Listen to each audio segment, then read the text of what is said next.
नमस्कार। जय श्री कृष्णा। श्री गणेशाय नमः। श्री सीतारामचंद्राभ्याम नमः। वाल्मीकि मुनि की जय हो। माँ भगवती सरस्वती की जय हो।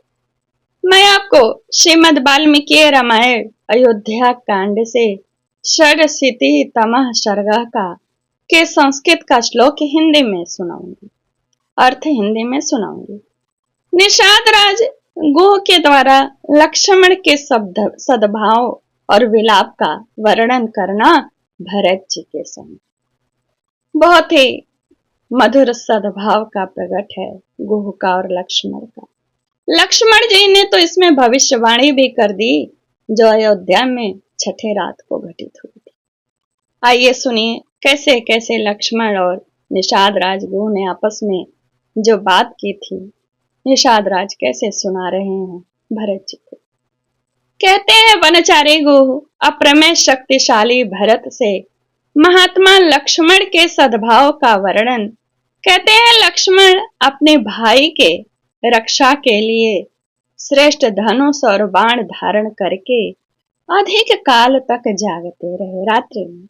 उस समय उन सद्गुणशाली लक्ष्मण से मैंने इस प्रकार कहा, तात रघुकुल नंदन लक्ष्मण जी, आपके लिए मैंने शैया तैयार कर दी है, आप आराम करिए।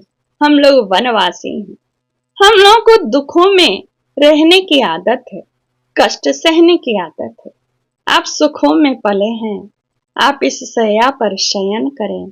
हम श्री रामचंद्र जी की रात्र भर जागरण करके उनकी रक्षा करेंगे। कहते हैं कि मैं तुम्हारे सामने सत्य कहता हूँ, गुह कहते हैं कि इस भूमंडल पर मुझे श्री राम से बढ़कर प्रिय दूसरा कोई नहीं है, अतः तुम इनकी रक्षा के लिए उत्सुक न हो।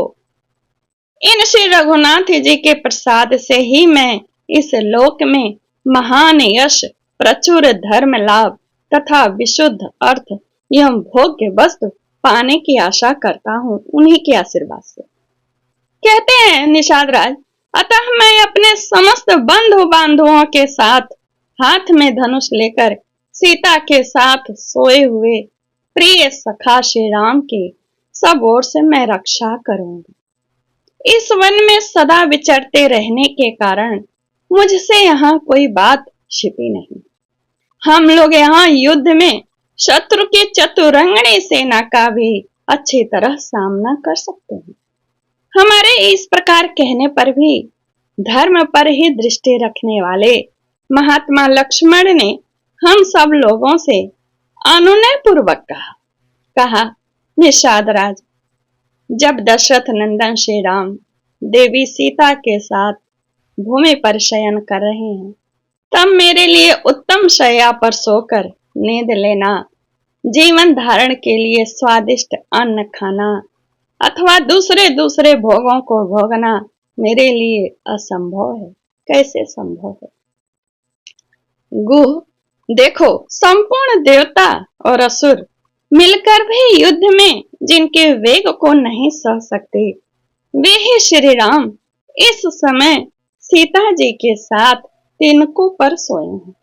महान तप और नाना प्रकार के परिश्रम साध्य उपायों द्वारा जो यह महाराज दशरथ को अपने समान उत्तम लक्षणों से युक्त ज्येष्ठ पुत्र के रूप में प्राप्त हुए, उन्हीं इन श्री राम के वन में आ जाने से राजा दशरथ अधिक काल तक जीवित नहीं रहेंगे।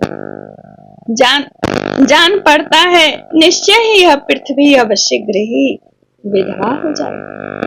अवश्य ही अब रनिवास की स्त्रियां बड़ी जोर से आर्तनाद करके अधिक श्रम के कारण अब चुप हो गई हूँ और राजमहल का वह हाहाकार इस समय शांत हो गया है। महारानी कौशल्या, राजा दशरथ तथा मेरी माता सुमित्रा, ये सब लोग आज की इस रात तक जीवित रह सकेंगे भी या नहीं, यह मैं नहीं जान सकता।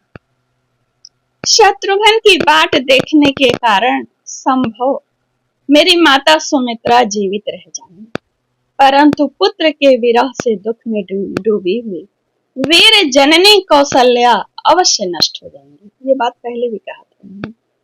महाराज की इच्छा थी कि श्री राम को राज्य पर अभिषिक्त करूं। अपने उस मनोरथ को न पाकर श्री राम को राज्य पर स्थापित किए बिना ही हाय, ऐसा शब्द वो कह रहे हैं दशरथ के लिए, हाय मेरा सब कुछ नष्ट हो गया, नष्ट हो गया। ऐसा कहते हुए मेरे पिताजी अपने प्राणों का परित्याग कर देंगे। उनकी उस मृत्यु का समय उपस्थित होने पर जो लोग वहां रहेंगे और मेरे मरे हुए पिता का, महाराज दशरथ का सभी प्रेत कार्यों में संस्कार करेंगे, वे ही सफल मनोरथ और भाग्यशाली हैं।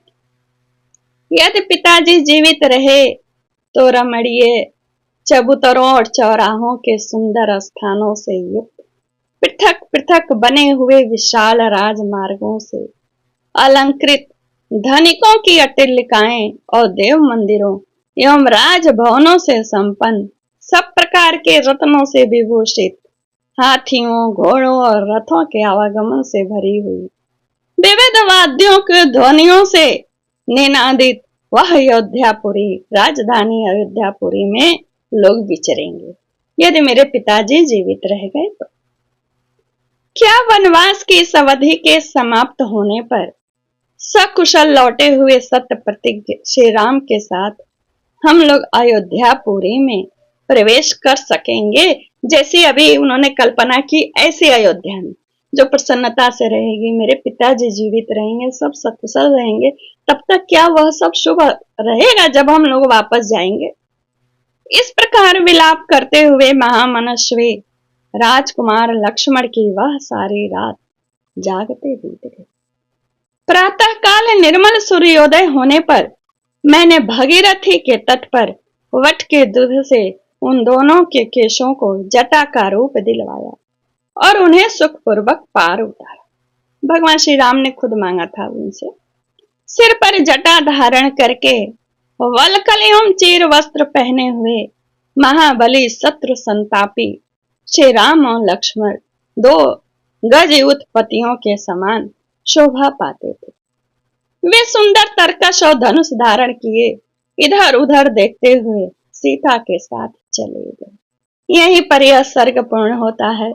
इत्याशय श्रीमद् रामायणे वाल्मीकि आदि काव्य अयोध्या कांडे षडशीतितमः सर्गः यहीं पूर्ण होता है।